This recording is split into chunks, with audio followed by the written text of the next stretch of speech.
For the sake of simplicity, we are using the term whole foods to mean foods that are nutrient dense, and processed foods to mean foods that are calorie dense.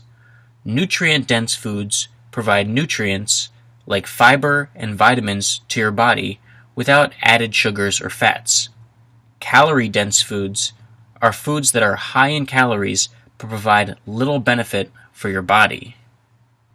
People need calories to live, but how good you feel, your energy levels, and your overall health depend not just on getting calories, but on the kind of calories. If you eat a 500-calorie Big Mac or a 500-calorie spinach salad, your body is going to react in two totally different ways.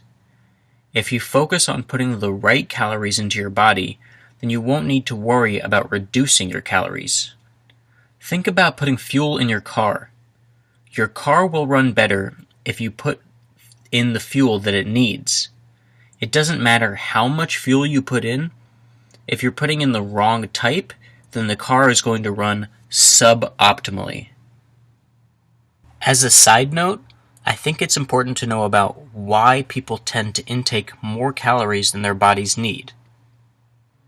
The human body is an insanely complicated testament to the concept of evolution. It was perfectly designed to eat the exact amount of food that it needed and then stop. Unfortunately, the options that were available to eat when our bodies evolved are different than the options available today.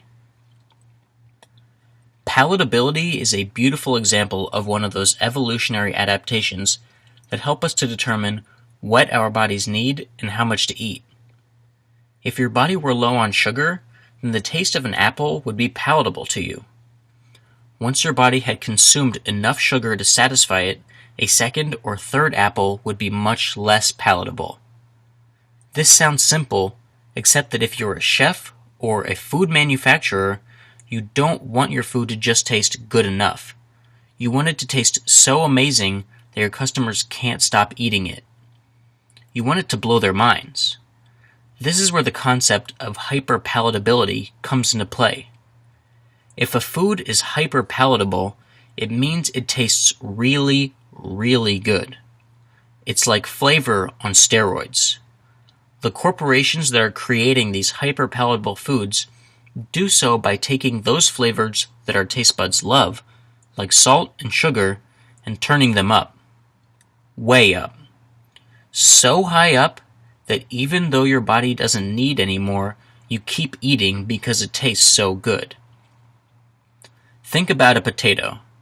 If you cut up a potato into fries and then cooked them, you would probably eat those fries until you were full and then stop. But if you deep fried those fries in fat and then smothered them in salt, then you may keep eating those fries long after your body was satiated. The same is true for plain almonds versus roasted, salted, chocolate-covered almonds, and most other processed foods. This is what the food corporations want. They want you to continue eating and buying more food because that's directly connected to their revenue. It's not any one person's fault, that's just how the system is set up. The result is that hyperpalatability is a major cause of rising levels of obesity.